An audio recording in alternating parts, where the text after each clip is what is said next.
I'm changing paths. Try to find a new beginning.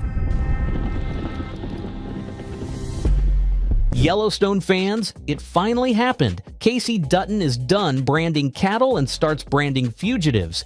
And if this trailer is any indication why Marshals isn't here to honor the past, it's here to burn it down and rebuild what's left. This is Taylor Sheridan unplugged. No ranch politics, no Beth tantrums, no Jamie lawyer monologues, just Kayce with a badge, a manhunt, and a moral compass that's one bad decision away from snapping in half. How y'all doing? Your dad died. How do you think we're doing? Sorry. Everybody's sorry, and it don't make no difference. But let's not pretend this is some fresh start. No, this trailer screams one truth. The violence followed him. Call it fate, call it blood, call it the Dutton curse. Whatever it is, Kayce's stepping into a world where every fugitive, every cartel, and maybe even parts of the government want to test how far a Dutton will go when the law is on his hip instead of a rifle. And the real question isn't, can Kayce be a marshal? Can a Dutton serve justice without becoming the very monster he hunts? Buckle up! We're diving into every frame, every clue, every whispered implication hiding in this trailer, because if Sheridan is pulling the trigger on a new era, then Season 1 is about to spill more blood than a Yellowstone funeral episode, and I'm not convinced everyone we love survives this ride.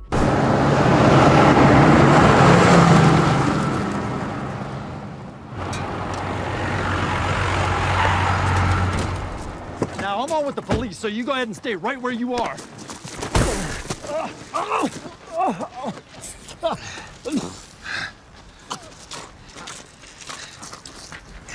Kayce Dutton's new mission, from rancher to U.S. Marshal. Kayce Dutton has worn more job titles than any character in the Sheridan Universe. Cowboy, SEAL, livestock agent, wandering soul, and full-time trauma magnet. But now the trailer makes one thing brutally clear. He's trading the saddle for a badge backed by the federal government. No more chasing cattle thieves on dusty back roads. Now he's hunting cartel ghosts, interstate fugitives, and men who shoot back with budgets and lawyers. And honestly, it fits. Kayce has always had one foot in justice and one foot in violence, and becoming a U.S. Marshal finally lets him stop pretending he wants a peaceful life when all he ever finds is war. But here's the catch. This isn't a shiny new beginning wrapped in patriotic music and a clean conscience. This is Kayce stepping into a job where the rules are uglier, the enemies are smarter, and the blood comes with paperwork. Dylan, Sheridan, and Paramount want you to think of a fresh start, but we know better. Kayce doesn't start chapters, he detonates them. Every place this man goes ends up with bodies, trauma bonds, and a moral hangover. And now they're giving him federal jurisdiction? Great, because nothing says stability like handing the most emotionally damaged Dutton access to bigger guns, bigger warrants, and bigger disasters. Still, there's a deeper hook beneath the badge. Kayce isn't chasing purpose, he's chasing atonement. The trailer frames him like a man trying to outrun his past by policing someone else's future. That's why this spin-off is dangerous in the best storytelling way. You can change your job, your title, your uniform, and your zip code, but if you're ghost ride shotgun, you're not starting over, you're escalating. And Kayce Dutton, now operating under the flag instead of the brand, is about to learn that justice doesn't save you, it exposes you, and this time, there's no ranch to hide behind. Yeah, I do too. It just feels like Home.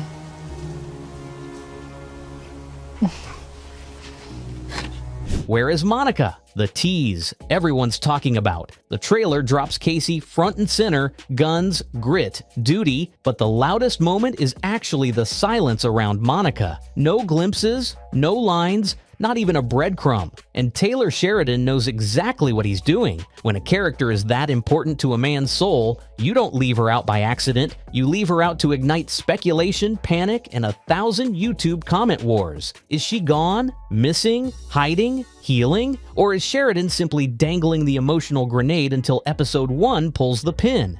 Because let's be honest, Monica has been Kayce's anchor, his guilt, his conscience, and sometimes his cage. Wherever she is, her absence is a plot, not a coincidence. If she's not by his side, then Kayce isn't operating as a family man in a badge, he's operating as a man with nothing left to lose. And there is nothing more dangerous in a Sheridan series than a broken Dutton with free time and a federal weapon.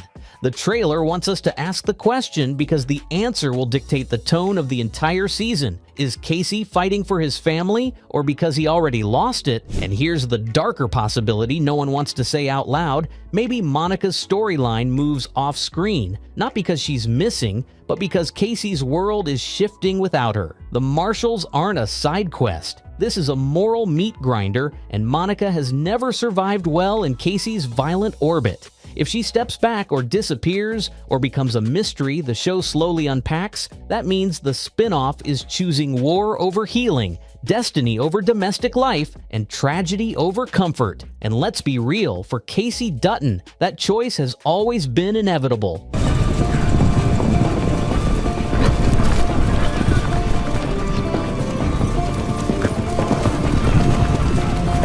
Kayce's next chapter, closure or escalation for the Dutton legacy. Kayce Dutton has never had a middle ground phase in his life. Every chapter is either a wildfire or a funeral. So now that Marshals positions him as the badge-carrying extension of federal authority, the real question isn't what he's doing next, it's what kind of man this turns him into. Is this Kayce's long overdue path to closure? A chance to bury the ghost that Yellowstone never let him outrun? Or is this the opening act in the next bloody escalation of the Dutton legacy? Spoiler, Sheridan doesn't do closure, he does karmic explosions with paperwork. The Marshal's job looks like a clean break, a symbolic reset. No cattle, no bunkhouse politics, no ranch-drenched trauma hanging over every sunrise. But that's cute on paper. The truth is, Kayce doesn't escape violence, he inherits it. He's stepping into a system built on manhunts, vendettas, and morally flexible justice. If Yellowstone was a war over land, this is a war over power, control, and who gets to decide what justice means. That's not closure, that's escalation with a uniform and a federal salary.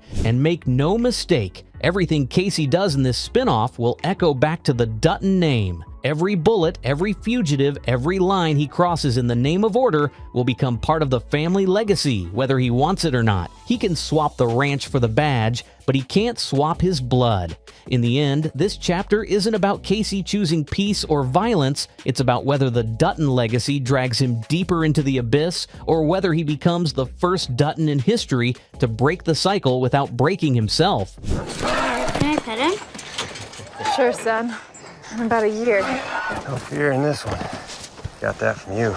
You mean no common sense? He got that from you. New setting, new tone, how Marshals changes the Yellowstone formula. Marshals isn't just changing scenery, it's detonating the Yellowstone formula and rebuilding it into something sharper, darker, and a whole lot less predictable. Gone are the sweeping ranch table dinners and cattle drive morality plays. Instead, we're stepping into a world of manhunts, fugitives, federal power, and urban chaos where the law doesn't just bend, it snaps. This isn't the Duttons fighting for land. This is Kayce Dutton fighting for order in a country that's already gone off the rails. The tone shifts from Western opera to law and order warfare. And honestly, it might be the boldest move Sheridan's made since killing a main character without blinking. For the first time, the story isn't confined to the borders of Yellowstone Ranch. That means new cities, new enemies, new moral battlegrounds, and new shades of violence, the kind you can't solve by branding a ranch hand or lighting up a militia in the woods. Why? Marshals is faster, grittier, more serialized. It smells less like saddle leather and more like diesel, desperation, and bad decisions in cheap motel parking lots. The villains aren't neighbors anymore, they're cartel ghosts,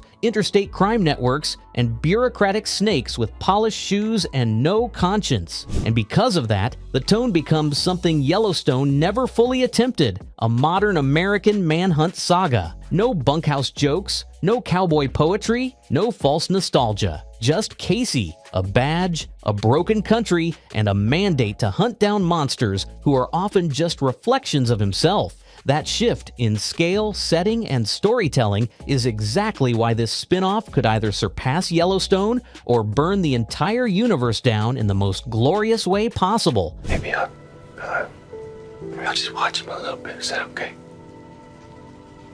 Take all the time you want. Marshal Squad? Who are the key new characters? Why, Marshals wastes zero time assembling a squad, and this isn't some shiny, patriotic poster team of lawmen, it's a collection of damage specialists, moral rule benders, and battlefield survivors who carry more baggage than their sidearms. The trailer makes one thing crystal clear. Kayce isn't walking into a polished federal machine, he's stepping into a unit where loyalty must be earned, not assumed.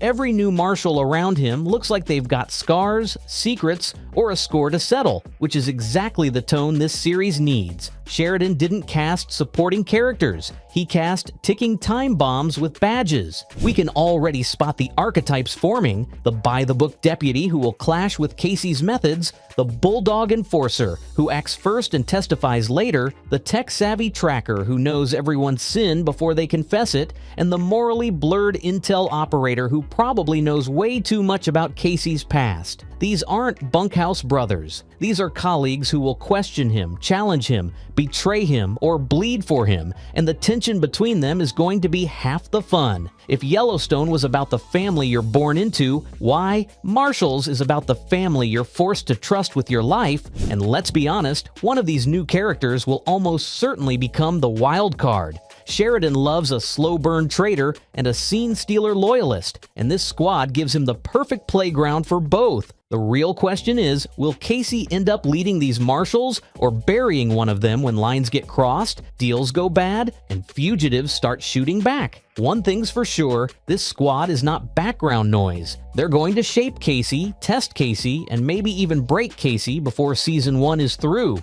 Villains of the spin-off: cartels, fugitives, or government corruption. If you thought the Duttons had enemies before, why, Marshals is about to remind everyone that real villains don't wear cowboy hats. They wear suits, badges, and campaign smiles. The spin-off's trailer hints that the threats Kayce faces go way beyond cattle thieves or petty criminals. We're talking cartel-level brutality colliding with backroom politics, the kind of chaos that blurs the line between outlaw and officer. Sheridan isn't aiming for one big bad this time, he's setting up a hydra where cutting off one head only exposes 3 more. Every fugitive, every dirty official, every corrupt agent, they're all symptoms of a rot that runs deeper than Kayce's badge can clean. And that's the brilliance of it. The villains here aren't Saturday morning caricatures, they're mirrors. The Marshals are hunting the very kind of people the system quietly protects. The show's tone practically screams, justice is optional, loyalty is currency, and everyone's for sale if you know the right price. Expect cartels who operate like corporations, politicians who bankroll chaos, and fugitives who know too much to be caught alive. This isn't a Case of the Week procedural, it's a chessboard, and Kayce's stuck playing black while the white pieces cheat. But let's be real, Sheridan's best work always turns the villain into the most brutally honest person in the room. Don't be surprised if halfway through the audience starts agreeing with the bad guys more than the Marshals. When the law starts looking like the cartel and the cartel starts sounding like the truth. Why? Marshals might just become the most morally dangerous show in the entire Yellowstone universe. Kayce's personal struggle: can he escape violence or is he built for it? Kayce Dutton has spent years pretending he wants peace. But why? Marshals is about to expose the truth he can't outrun. Some men aren't shaped by violence, they're forged by it. Kayce keeps chasing that fantasy of quiet ranch life, family dinners, and sunrise rides across open land, but every time he reaches for calm, fate drags him straight back into the fire. Maybe it's destiny, maybe it's blood, or maybe Kayce is one of those rare, terrifying men the world only stays safe because of. The trailer frames him less as a victim of circumstance and more as a weapon the country keeps calling when things turn ugly.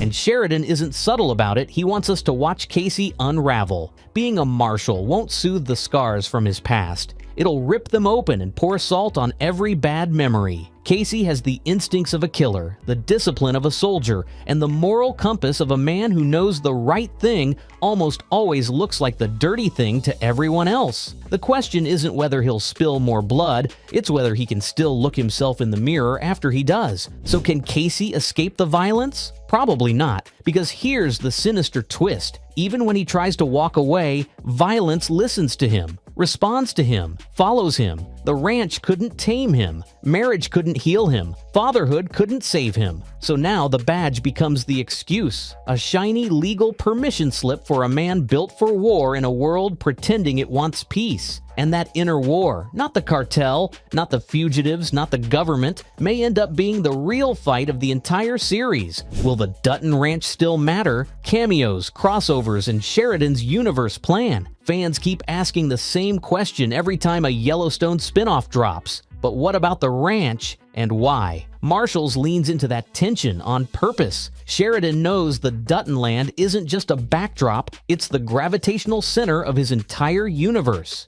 Even with Kayce hunting fugitives in new territory, the specter of that ranch still hangs over every frame.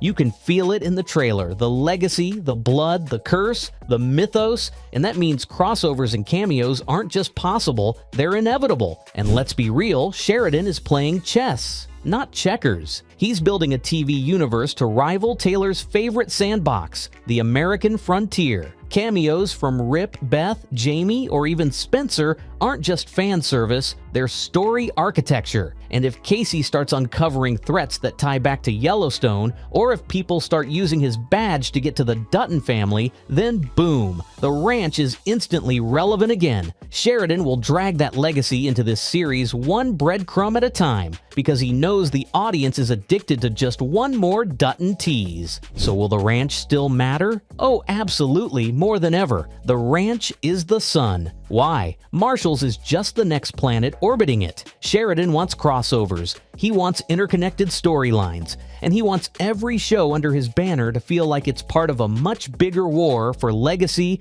land, and survival. The dynasty isn't fading, it's expanding. And this spin-off might be the bridge that sets up the final act of the Dutton saga. If this trailer is the warning shot, then the series is the war. Why? Marshals isn't just a spin-off, it's Sheridan planting a flag and saying the Dutton story isn't over, it's evolving. And if the ranch, the legacy, and the ghosts of Yellowstone are really closing back in on Kayce, then this show might be the fuse that lights the final act of the entire universe. So tell me, are we witnessing Kayce's redemption arc, or the moment he finally breaks and becomes the most dangerous Dutton of them all? Drop your predictions below, because I'm diving into every angle in the videos to come. And if Paramount thinks we're not ready for crossovers, cameos, and carnage, guess what? We are. Hit subscribe, hit like, because this story is about to explode and we're going to break it down piece by piece, week after week, until Sheridan shows his full hand.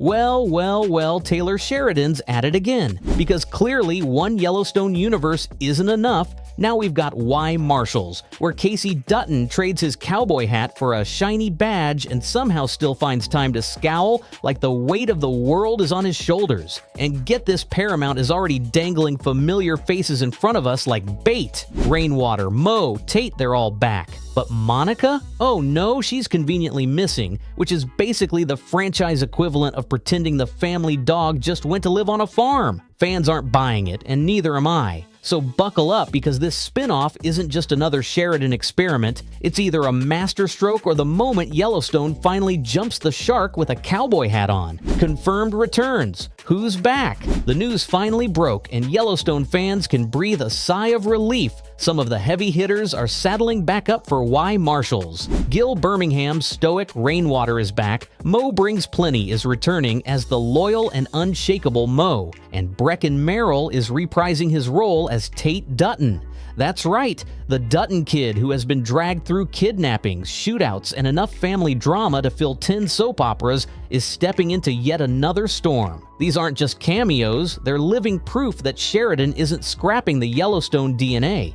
He's carrying it forward, and frankly, it's the smartest move he could have made. If you're going to give Kayce his own stage, you damn well better surround him with familiar faces who ground his story. But let's not sugarcoat it. This is less about nostalgia and more about necessity. Without Rainwater, you lose the cultural weight Yellowstone has always balanced on, and without Tate, you erase the personal stakes that keep Kayce's story human. Mo brings plenty. He's the unsung backbone, the man who can steal a scene with one line and a glare. These three aren't just supporting cast, they're anchors, keeping Sheridan's new procedural from drifting into some generic Cowboys Meet Cops rerun. They're return signals that why Marshals isn't abandoning the complexity of the Dutton world. It's doubling down on it. And here's the kicker. Fans know these characters inside and out, which means Sheridan has no room to phone this in. Bringing them back raises the bar. If they're here, their arcs have to matter. Rainwater can't just be decoration. He has to shape the political and cultural battles of this spin-off. Tate can't stay in the kid and danger box forever.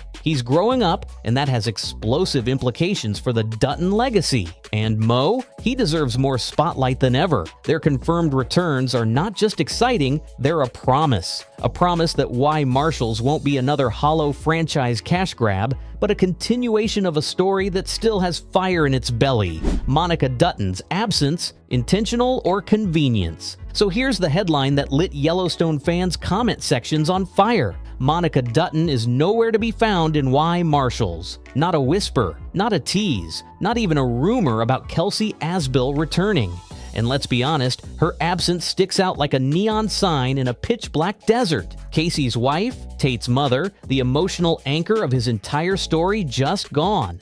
If this is intentional, Sheridan is basically telling fans, yeah, we'll just cut out the heart of Kayce's character and pretend you won't notice. Spoiler alert, we noticed. Now, maybe this is a clever storytelling choice. Maybe Monica's absence is part of a bigger narrative twist Sheridan is holding close to the vest. But the cynical side of me thinks this reeks of pure convenience. Let Kayce be a freewheeling U.S. Marshal without the complication of a wife and family back home, slowing down the gunfights and manhunts. It's the oldest trick in the TV playbook. If you want action, strip the hero of attachments. The problem? This isn't Die Hard 7. This is Yellowstone's Universe, where family ties are literally the blood and bone of the story. Cutting Monica out isn't trimming fat, it's chopping off a limb and pretending the body still runs just fine. And the fans? They're already restless, because Monica's absence doesn't just affect Kayce, it warps the entire Dutton family dynamic. Tate's storyline becomes thinner, Kayce's motivations risk becoming hollow, and the representation Monica brought to the table evaporates overnight. If this is convenience, it's lazy. If it's intentional, it better pay off with something seismic. Because the Yellowstone faithful aren't the forgiving type, they want Monica, or they want a damn good explanation why she's gone. Until then, this isn't just an omission, it's a gaping hole Sheridan has to fill, and fast. New faces in the team. The Why Marshals cast list just dropped some fresh names, and let's be real, Taylor Sheridan isn't just tossing random actors into cowboy hats. He's building a lawman dream team that screams, "This ain't your grandpa's Yellowstone." Ariel Kebbel joins as Belle, Ash Santos as Andrea, Tatanka Means as Miles, and Brett Cullen as Harry Gifford, with Logan Marshall Green stepping in as Pete Calvin. Translation: Sheridan is stacking this deck with seasoned performers who can bring grit, fire, and just enough chaos to keep Kayce from brooding his way into oblivion. These aren't background extras, they're characters who look ready to challenge Kayce's authority, push his morals, and maybe even steal a little spotlight in the process. But here's the real kicker. This lineup tells us Sheridan is leaning hard into the federal marshals procedural angle. You've got the tough-as-nails veterans, the young firebrands, and the wild cards who could flip the story on its head at any moment. It's basically Yellowstone meets Law and Order with a dash of Sons of Anarchy swagger. And honestly, that might be exactly what the spinoff needs, because Kayce on his own is compelling, sure, but Kayce thrown into a team of unpredictable personalities with their own baggage, agendas, and secrets. That's where the dynamite is. Of course, the fan base is already side-eyeing this expansion. New faces mean new loyalties, new storylines, and the looming question: will they complement the Yellowstone DNA or dilute it? Sheridan has a history of introducing characters who instantly feel iconic, but he also has a tendency to flood the field with so many moving pieces that fans start to wonder who the hell they're supposed to care about. These newcomers have to matter. They can't just be names on a casting sheet. They have to carve out their space in a world dominated by Dutton legacy and generational trauma. If Sheridan pulls it off, these fresh recruits could give Why Marshals its own distinct heartbeat. If he doesn't, they'll end up as forgettable footnotes in Kayce Dutton's shadow. Kayce's evolution, rancher to Navy SEAL to now, U.S. Marshal. If there's one thing Kayce Dutton has proven, it's that he refuses to sit quietly on the porch and whittle wood like every other worn-down cowboy stereotype. Nope, this man has gone from ranch hand to Navy SEAL to now carrying a badge as a U.S. Marshal. That's not a resume, that's a mythological saga. The guy's lived 3 lifetimes before his mid-40s, and somehow Sheridan makes it believable. Kayce doesn't just change jobs, he sheds skins. Rancher Kayce gave us the stoic family man torn between tradition and survival.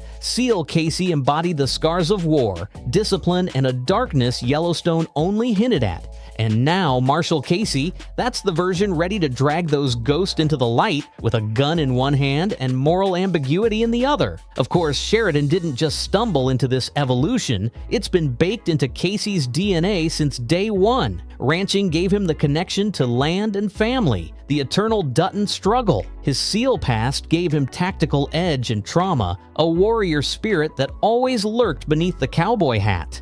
Making him a Marshal isn't some wild detour. It's the logical collision of every piece of him we've already seen. But here's the catch. This isn't about elevating Kayce, it's about testing him. Can a man who's wrestled bulls, battled terrorists, and barely survived his own family finally find his footing inside a federal badge? Or will Why Marshals show us that Kayce Dutton was never built for peace, only for the endless cycle of violence and loyalty that defines his bloodline? And let's not ignore the sarcasm dripping off this transformation. What's next? Kayce Dutton, President of the United States? At this point, Sheridan might as well give him a cape and call it a day. But behind the exaggeration, the truth is Kayce's evolution is what makes him the perfect anchor for this spin-off. He's not just another brooding cowboy. He's a man shaped by the extremes of duty, family, and survival. That's why fans will follow him from Yellowstone's ranches into a Marshal's badge, because his story has always been about transformation under fire.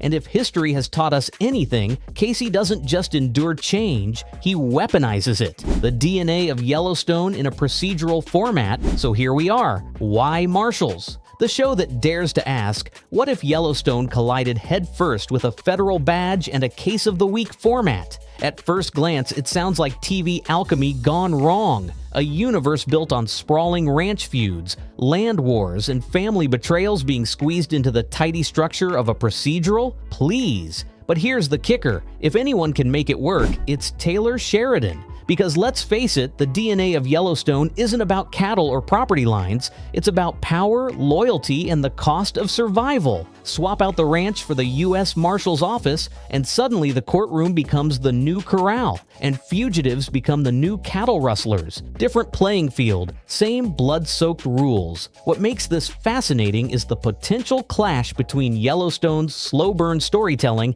and the fast, bite-sized rhythms of a procedural. Sheridan has built his empire on tension that simmers, characters that unravel, and story arcs that stretch like barbed wire across seasons. But Why Marshals is stepping into a genre where viewers expect resolution. Bad guy caught, case closed, justice served by the end of the episode. If Sheridan sticks to the formula, fans will cry sellout. If he breaks the mold, he risks alienating procedural diehards who tuned in expecting CSI Cowboy Edition. The tightrope he's walking here could either redefine what a procedural can be or leave us with the TV equivalent of a half-cooked steak. But let's be real, if Sheridan nails it, Why Marshals could be genius. Imagine the procedural structure used not as a crutch, but as a Trojan horse for Yellowstone's trademark chaos. Each case Kayce tackles could peel back layers of systemic corruption, personal demons, and the kind of moral dilemmas that Yellowstone fans live for. The cases won't be about closure, they'll be about consequences. And that's where the DNA kicks in. Family, power, sacrifice, and the ugly truths we bury under cowboy hats. If Sheridan can inject his signature grit into the rigid skeleton of a procedural, why Marshals won't just be another spin-off. It'll be the wildest evolution of the Yellowstone brand yet. So here's where we land. Why Marshals is shaping up to be part procedural, part Yellowstone blood feud, and part Sheridan fever dream. The cast is stacked, the stakes are high, and the fan base is already sharpening their pitchforks over Monica's absence. Will Kayce's new badge give the show legs, or is this just Yellowstone dressed up in a lawman costume, hoping we won't notice the recycled drama? Either way, we'll be here to call it like it is: passionate, outraged, entertained, and maybe just a little addicted to this wild Sheridan empire. Because love it or hate it, you can't look away. And that, my friends, is the Dutton curse.